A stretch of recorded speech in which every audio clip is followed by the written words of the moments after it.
Desde entonces comenzó Jesús a advertir a sus discípulos que tenía que ir a Jerusalén y sufrir muchas cosas a manos de los ancianos, de los jefes de los sacerdotes y de los maestros de la ley. También que era necesario que lo mataran y que al tercer día resucitará. Pero Pedro lo llevó aparte y comenzó a reprenderlo. De ninguna manera, Señor, esto no te sucederá jamás. Jesús se volvió y dijo a Pedro: Aléjate de mí, Satanás, quieres hacerme tropezar. No piensas en las cosas de Dios, sino en las de los hombres. Luego Jesús dijo a sus discípulos: Si alguien quiere ser mi discípulo, que se niegue a sí mismo, tome su cruz y me siga.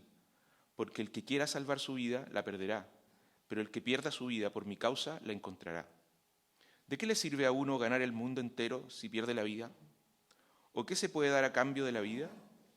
Porque el Hijo del Hombre ha de venir en la gloria de su Padre con sus ángeles, y entonces recompensará a cada persona según lo que haya hecho. Les aseguro que algunos de los aquí presentes no sufrirán la muerte sin antes haber visto al Hijo del Hombre llegar en su reino. Hermanos, esto es palabra de Dios.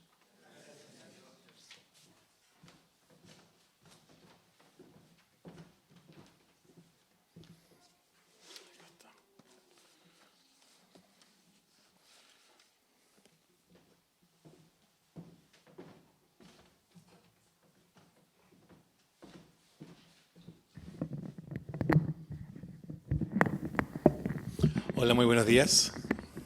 ¿Cómo están? Gusto de saludarlos en esta mañana, que podemos estar juntos como iglesia y tener el privilegio de poder aprender y estar juntos reflexionando la palabra del Señor.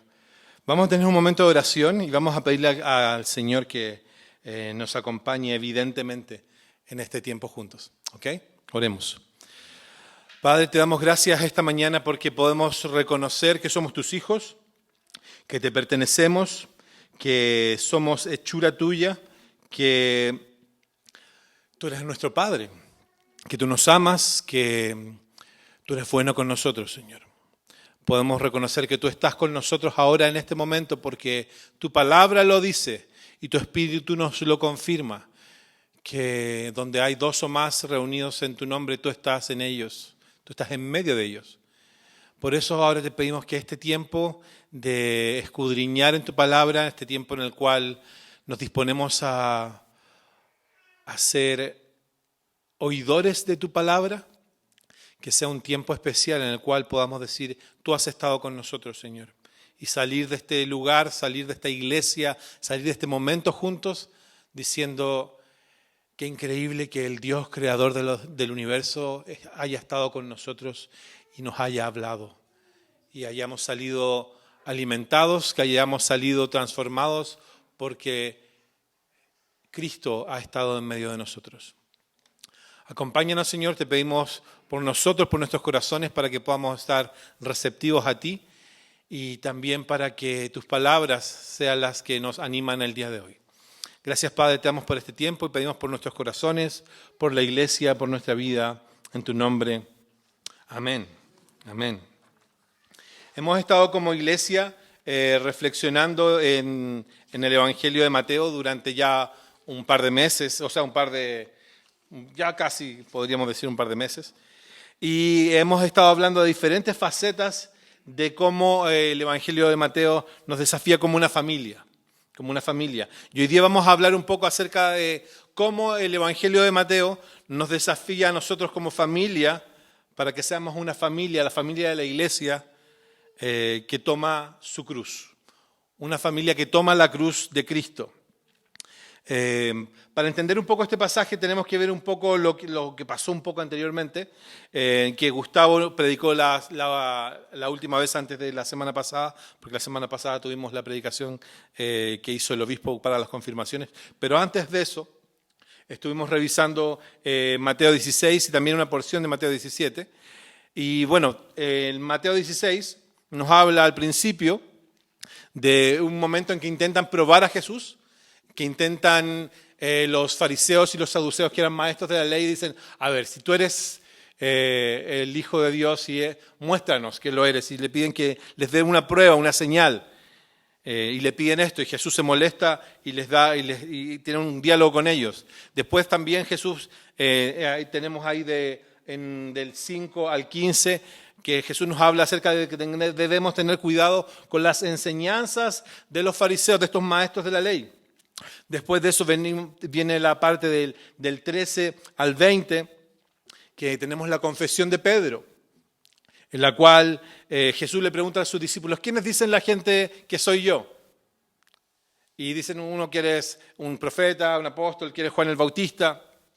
Y finalmente Pedro hace la gran confesión en el versículo 16.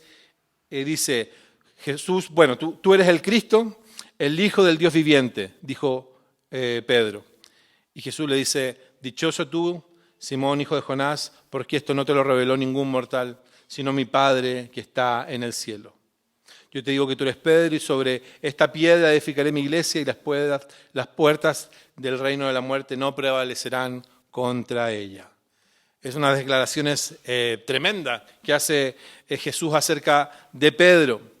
Y ahora, en este pasaje que acabamos de escuchar, del 21 al 28, tenemos, podríamos decir, una de las descripciones más fuertes del Nuevo Testamento acerca de la realidad de la vida de los creyentes. Acá, a partir de este momento, Jesús hace un cambio en la forma en cómo se comunica con sus discípulos y parte diciendo lo siguiente, dice, desde entonces comenzó Jesús a advertir a sus discípulos que tenía que ir a Jerusalén, a sufrir muchas cosas a manos de los ancianos, de los jefes de los sacerdotes y de los maestros de la ley, y que era necesario que lo mataran y al tercer día resucitara.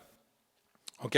Entonces, hay un plan, hay una idea, hay un mensaje. El mensaje de Cristo en esta porción parte con esta noticia y que la vuelve a poner en la mesa. Antes había mencionado a Jesús que iba a sufrir, que iba a morir, pero ahora por primera vez lo pone en la mesa junto a los discípulos y le dice, amigos, ojo, les advierto, esto va a ocurrir.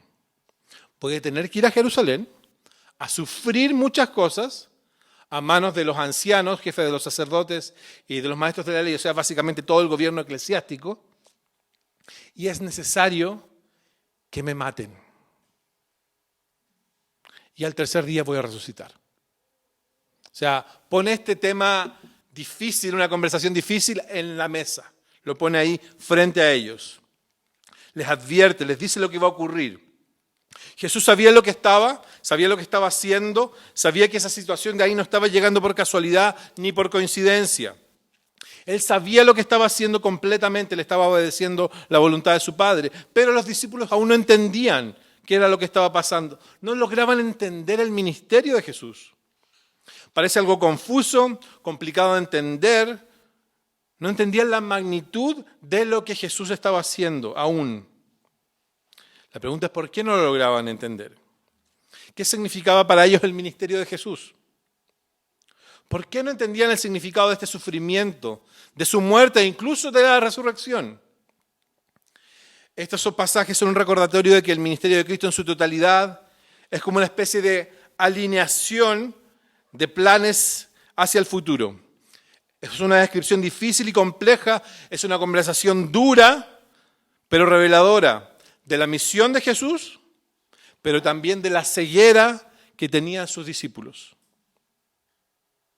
También nos muestra los requisitos de los verdaderos discípulos de Jesús. Es una conversación difícil, es una conversación, es un diálogo complicado, una verdad difícil de tragar. Esta declaración de Jesús de lo que iba a ocurrir marcaba muchas cosas para la época, para los seguidores y lo que significaba hasta ese momento el cristianismo.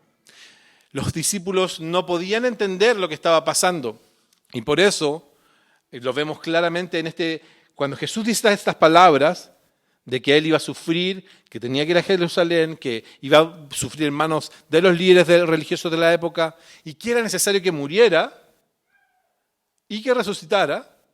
Y Pedro inmediatamente vemos una reacción de él. Inmediatamente.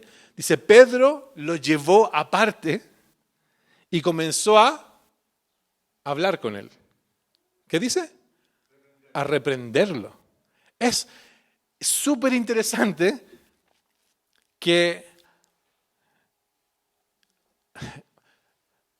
6 versículos atrás, Pedro, el mismo Pedro, había hecho probablemente una declaración cristológica maravillosa, que era, tú eres el Cristo, el Hijo del Dios viviente. Cuando le preguntaron a todos y Pedro dio la respuesta correcta, Jesús le dice, bien dicho Pedro, dichoso tú, porque esto no te lo reveló ningún mortal, sino mi Padre que está en el cielo. Ese mismo Pedro es el que tiene el coraje de tomar aparte a Jesús y comenzar a reprenderlo. De ninguna manera, Señor, esto no te sucederá jamás. Lo interesante es que la conversación sigue. Y Jesús se da vuelta, se vuelve hacia Pedro y le dice de una forma también muy fuerte, aléjate de mí, Satanás. Aléjate de mí, Satanás.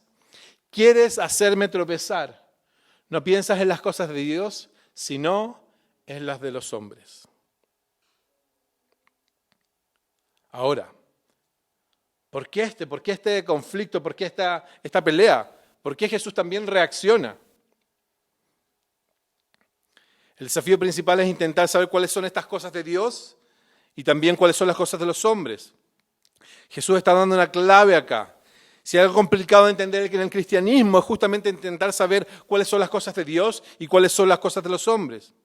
Pero para Pedro, la idea misma del Mesías, que acababa de reconocer en el versículo 16 de este mismo capítulo, no incluía la posibilidad de que el Mesías sufriera. No incluía la posibilidad de que el Mesías muriese, y menos una muerte violenta. En la definición de Pedro no cabía eso. Aún aunque había hecho una declaración cristológica hermosa, una declaración profundamente teológica y cierta, él aún en su cabeza, en su entendimiento de quién era el Mesías, no cabía la posibilidad que el Mesías, el Redentor, el que los iba a liberar, fuera alguien que sufriera, un Mesías sufriente. Eran cosas totalmente incompatibles. Pero ese es el punto de vista de los hombres. El punto de vista de los hombres. El punto de vista de Dios, era necesario que el Salvador sufriera, muriera y resucitara, con fin de salvar a su pueblo. Así que al hablar a Pedro, Jesús realmente se está dirigiendo a Satanás. O si uno quisiera pensarlo así también, a todo el pensamiento de Pedro que aún no estaba cautivo y que no estaba capturado por toda la idea del Mesías, que estaba influido por Satanás. Pedro, dejándose influenciar por Satanás, estaba hablando desde el necio punto de vista de los hombres, diciendo, de ninguna manera, Señor, esto nunca te pasará estando nosotros. No comprendía que estaba pidiendo al decir, Jesús, esto nunca te va a pasar. Estaba diciendo que si eso no pasara, Pedro mismo estaba condenado. Si eso no pasaba, esto que vemos con Pedro con tanta pasión, dice, esto jamás te va a ocurrir. Si es verdad, eso jamás hubiese ocurrido, no hubiese habido esperanza ni para Pedro, ni para ninguno de los discípulos, ni para ninguno de nosotros. No comprendía lo que estaba pidiendo. No comprendía lo que estaba ocurriendo ahí. Simón Pedro, esta piedra, esta roca, que en el versículo 16 había reconocido correctamente a Jesús como el Mesías, al momento de escuchar de la misma boca de Jesús sobre el sufrimiento como Mesías, rechaza la predicción de Jesús o lo que Jesús dice, y por eso Jesús le dice, Satanás. En vez de ser esta roca, Pedro pasa a ser una piedra de tropiezo. De roca a piedra de tropiezo. Jesús para en seco a Pedro Y usa este lenguaje fuerte. El comentarista Dan Carson dice lo siguiente acerca de este diálogo de Jesús con Pedro. Dice, el firme deseo de Pedro y su afectuoso corazón, unidos a su ignorancia, producen una absurda arrogancia. Pedro confiesa que Jesús es el Mesías y luego habla de una manera que supone que sabe más de la voluntad de Dios que el mismo Mesías. De roca a piedra de tropiezo.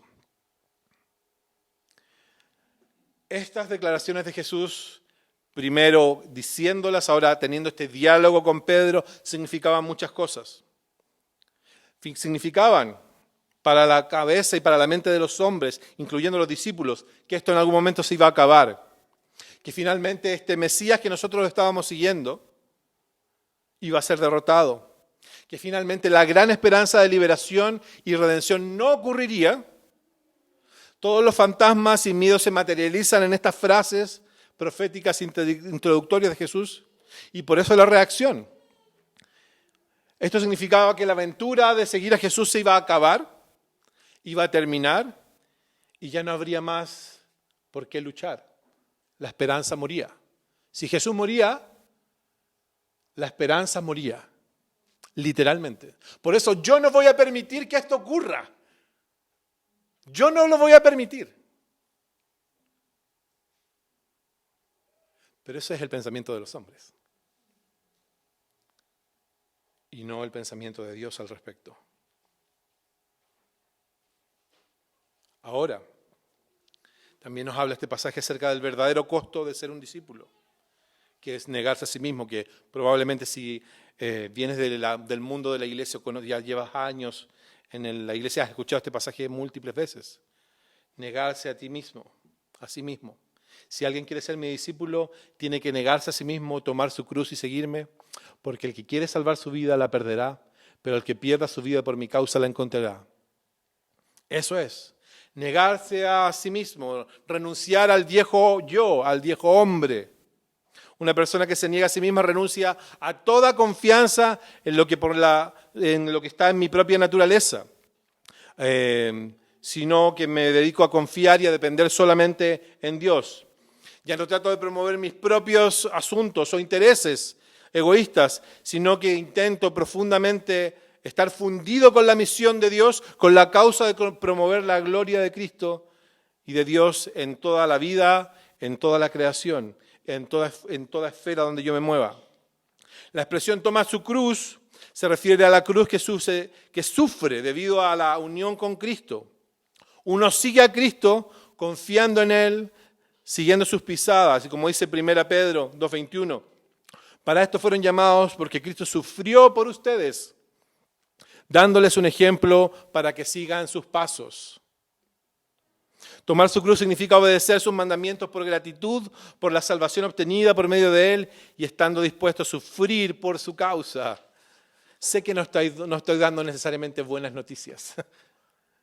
El cristianismo no es algo que te hace vivir una vida segura.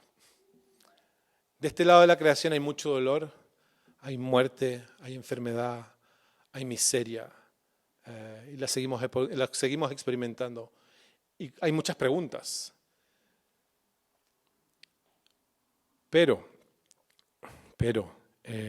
cuando tenemos a Cristo y tenemos el Evangelio y lo tenemos a Él y a este Jesús que nos dice, piensen en las cosas de Dios, el que quiere ser mi discípulo, que pierda su vida, que se niegue a sí mismo, nos dice, hay esperanza para personas como nosotros. El cristiano no está inmune a los problemas. Si somos honestos, intentamos ser una iglesia que es honesta en eso. No estamos inmunes a los problemas. No estamos inmunes a las miserias de la vida. Pero lo que nos da el cristianismo es una certeza de que esas miserias un día van a acabar. Que esas miserias un día van a terminar completamente.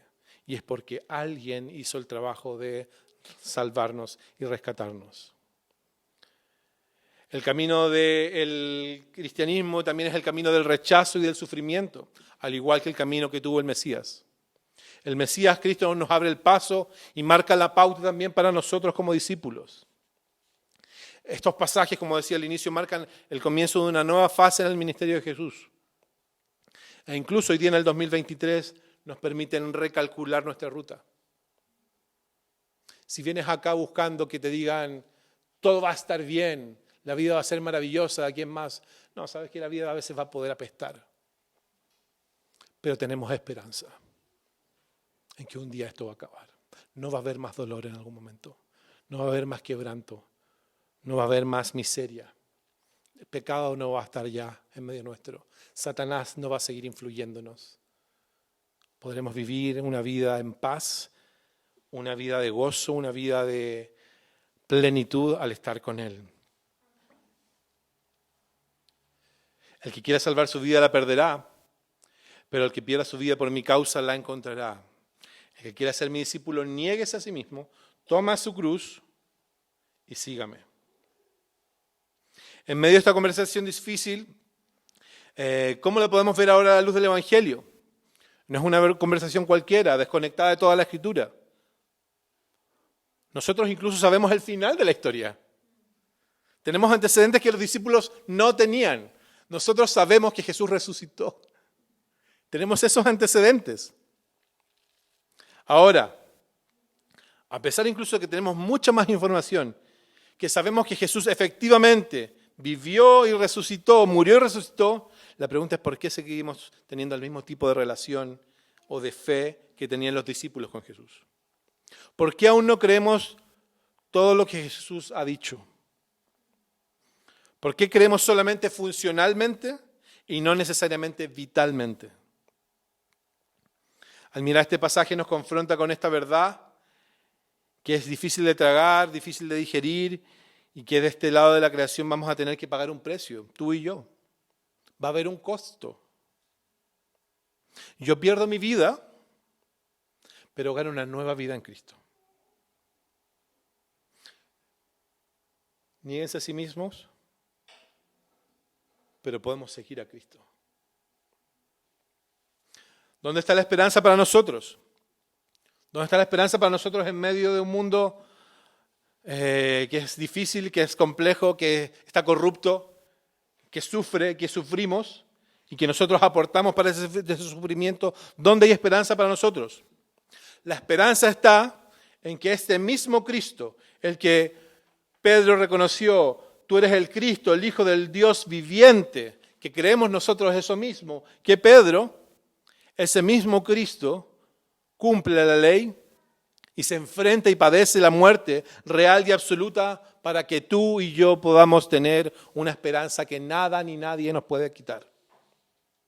La única forma de poder la vida cristiana con esperanza no es en función de tener las ideas ordenadas, sino en función de lo que Jesús plantea en estos primeros versículos, el 21, y que habla de que era necesario que fuera a Jerusalén, que iba a sufrir, que lo mataran y que al tercer día iba a resucitar. Lo dice así como, yo al tercer día voy a resucitar. Que nos sigue pareciendo algo increíble, pero nosotros sabemos que eso ocurrió.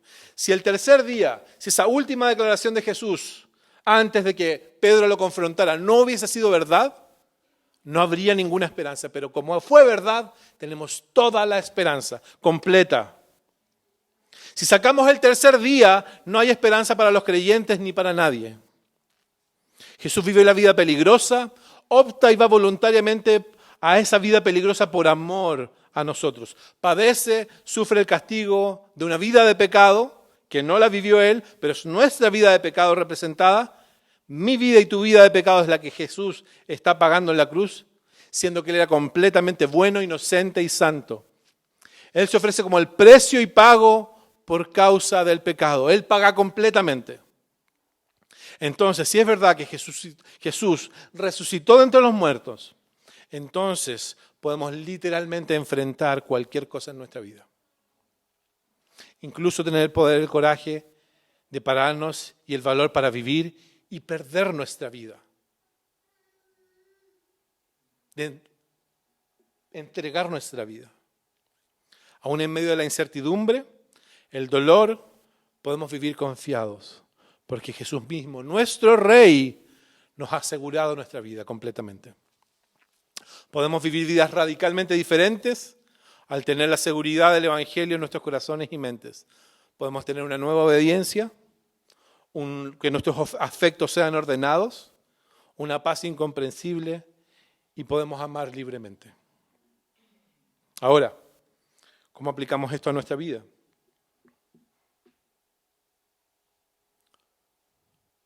¿Cuáles son las cosas de Dios? ¿Cuáles son las cosas de Dios? ¿Cuáles son esas cosas de Dios en las cuales encontramos vida? Considero las cosas de Dios tan importantes comparadas con las cosas de los hombres que acá nos dice que producen muerte, básicamente. ¿Por qué nos cuesta pensar en las cosas de Dios? Acá Jesús está lanzando un desafío tremendo a sus discípulos, les está cuestionando su forma de vivir y ojo que ellos pasaron mucho tiempo con Él. Y esa invitación sigue siendo una invitación para hoy día nosotros en el 2023. ¿Cómo se ve esa invitación de Jesús de, si quieres ser mi discípulo, tienes que negarte a ti mismo, tomar tu cruz y seguirme? ¿Cómo se ve ese desafío para ti hoy día en Ñuñoa, donde tú estás viviendo, en tu familia, en tu trabajo, en tu matrimonio, en tu relación con la iglesia, en tu relación con la comunidad? ¿Cómo se ve ese desafío para ti hoy día? ¿Cómo se ve esa invitación hoy día para Cristo Redentor Ñuñoa?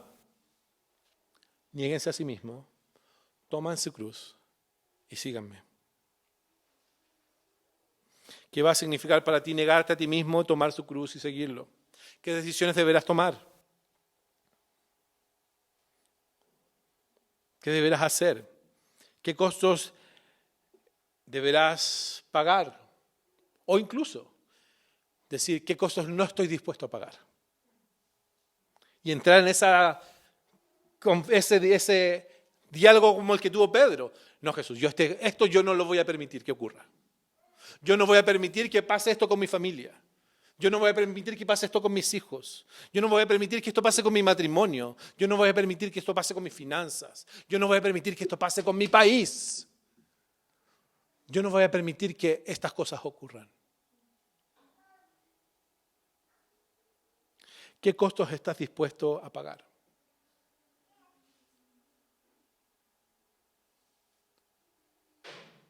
El costo que Pedro tuvo que pagar fue tener un nuevo entendimiento de lo que significaba seguir a Jesús. Y este es un capítulo más dentro de todos los capítulos que Pedro tuvo que vivir para experimentar finalmente ser un predicador de la palabra del Señor y estar dispuesto a morir por Él, absolutamente.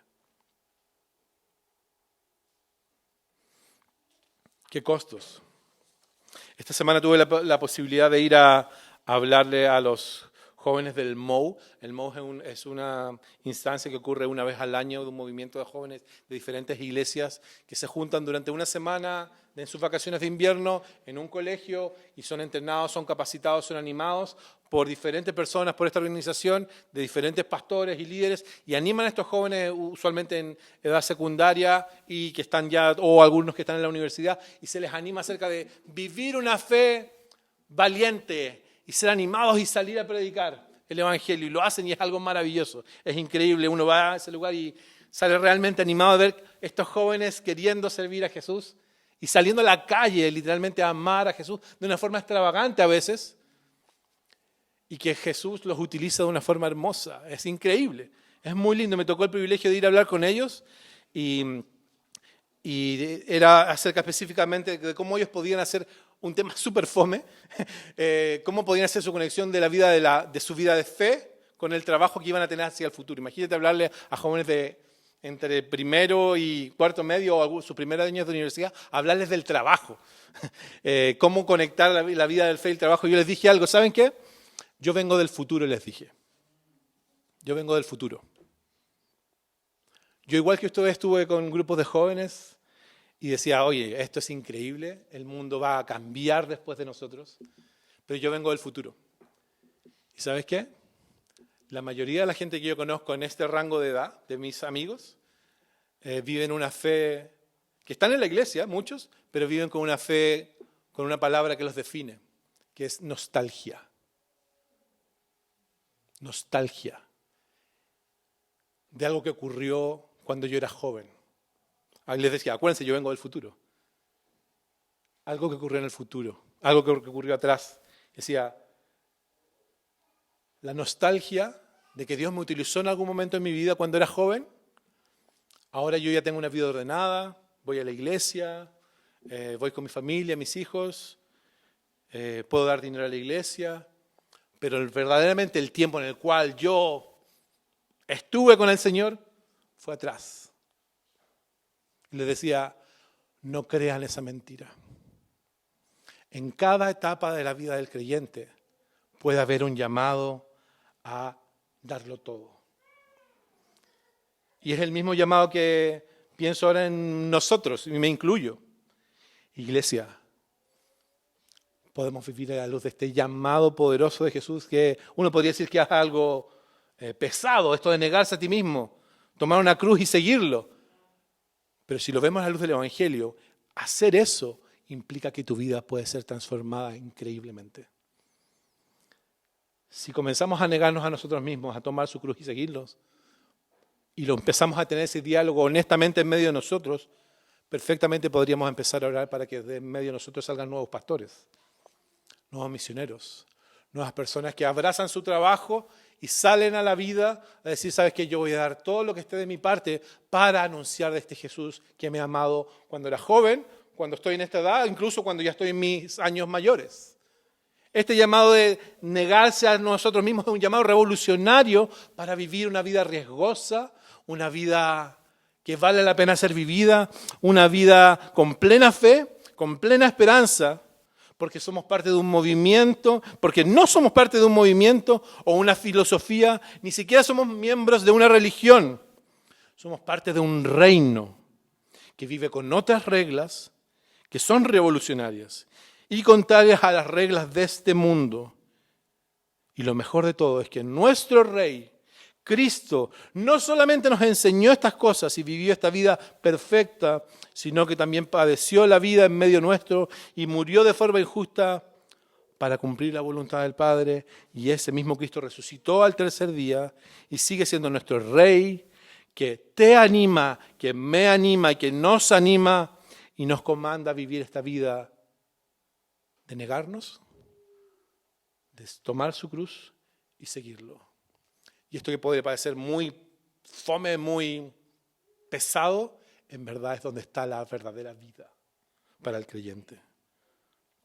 Como dice Gálatas 2:20, he sido crucificado con Cristo y ya no vivo yo, sino que Cristo vive en mí. Lo que ahora vivo en el cuerpo lo vivo por la fe en el Hijo de Dios, quien me amó y dio su vida por mí. Negarse a sí mismo, a nosotros, significa aferrarnos a la vida en Cristo y lo que Él ha hecho por nosotros. Se trata de perder nuestra vida, pero de encontrar una mejor y verdadera vida solamente en Él. Solamente en Él. Y en eso estamos juntos como iglesia. Así que el que quiera ser discípulo de Cristo, nieguese a sí mismo, tome su cruz y sigámoslo. Tengamos un momento de oración. Padre, te damos gracias porque en medio de tu palabra encontramos que nos confrontas también. Nos confrontas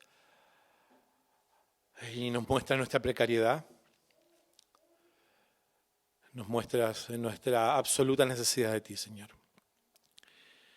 Gracias, Jesús, porque podemos ser animados por tu palabra al darnos cuenta de que podemos muchas veces en nuestra vida estar viviendo en función de las cosas de los hombres y no pensamos en las cosas de Dios. Ahora, te pedimos, Señor, como solo tú puedes hacerlo, que nos hagas valorar de una forma suprema las cosas tuyas. Que podamos valorar tu palabra, que podamos valorar el arrepentimiento, que podamos valorar la oración, que podamos valorar la transformación que viene a través de la comunidad de los creyentes, que podamos valorar el hecho de que estas palabras tuyas que nos dices acá en la Biblia, que podemos encontrar vida en ti, que podemos ser tus discípulos, seguidores tuyos, que podemos negar, y que esto que tú nos dices que debemos negarnos a nosotros mismos y tomar tu cruz y seguirte, es algo que solamente puede ocurrir cuando un corazón está rendido a ti. Cuando una vida se da cuenta, mi sabiduría no me lleva a ninguna parte. Las cosas de los hombres, mis valores, no me van a llevar a ninguna parte. Solamente las cosas de Dios son las que me aseguran vida. Por eso, Señor, te pido que en medio nuestro, a través de tu Espíritu Santo, nos animes a buscarte, seguirte, a que nos neguemos a nosotros mismos juntos como iglesia, a que tomemos tu cruz y te sigamos, Señor, y que estemos dispuestos a dar la vida por eso. Que estemos dispuestos a darlo todo para que esto se cumpla en nuestra vida. Y así animar a nuestros hermanos, animarnos unos a otros en el hecho de perder nuestra vida para encontrar esta mejor y verdadera vida solamente en ti, Señor. Anímanos, transfórmanos y haz esta obra que solo tú puedes hacer en medio nuestro. Y lo pedimos en tu nombre, Señor. Amén.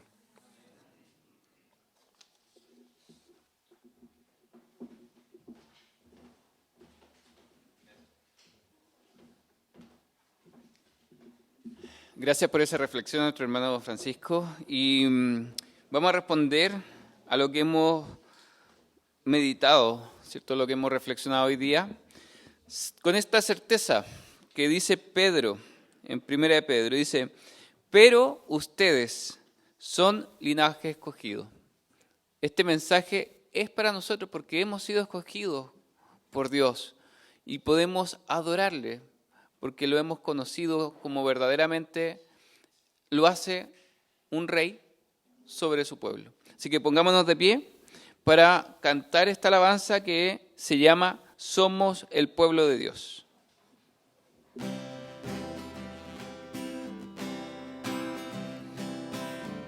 Somos el pueblo de Dios,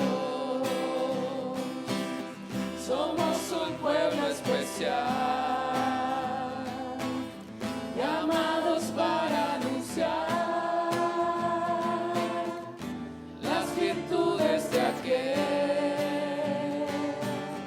que nos llamó a su luz. Somos el pueblo de Dios, su sangre nos redimió y su espíritu dio.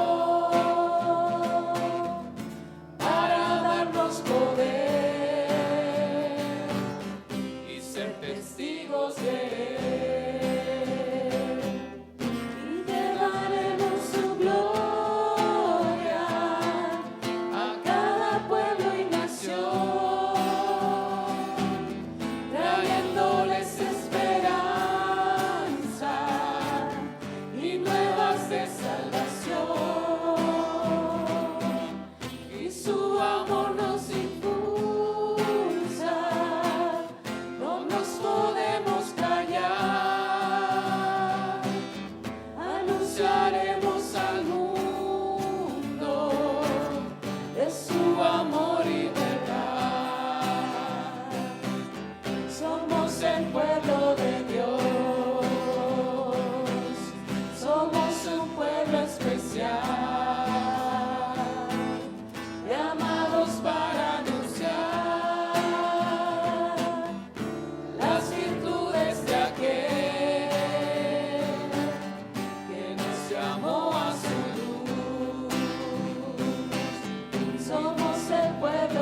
Hermanos, miren lo que acabamos de decir. Nosotros somos el pueblo de Dios. ¿Quién lleva la luz al mundo? Nosotros. Hágase parte de esto. Somos una cruzada que avanza para edificar el reino de Dios en la tierra. Usted es pueblo de Dios. Así que invito ahora a que pueda verse alrededor, a reconocerse como hermanos del pueblo de Dios, a abrazarse, a tocarse. Vamos a vivir eternamente, hermanos. ¿No les parece maravilloso? Así que con alegría le invito a hacer esta declaración de bendición, que la vamos a hacer juntos, ¿ya? Vamos a bendecirnos uno al otro, vamos a salir al mundo a proclamar el Evangelio y a negarnos a nosotros mismos para que Dios pueda vivir en nosotros. ¿Amén? Digamos todos juntos: la paz de Dios que sobrepasa todo entendimiento, guarda nuestros corazones y mentes en el conocimiento y amor de Dios y de su Hijo Jesucristo nuestro Señor. Y la bendición de Dios omnipotente, el Padre, el Hijo y el Espíritu Santo, sea con nosotros y more con nosotros eternamente. Amén. Que el Señor nos bendiga, que haga resplandecer su rostro sobre nosotros para poder llevar esta luz que le pertenece a Él, pero que nosotros reflejamos. Hermanos, antes de salir de aquí, les quiero recordar dos cosas. Nuestra iglesia se basa en, nuestra celebración dominical, pero también los GPS.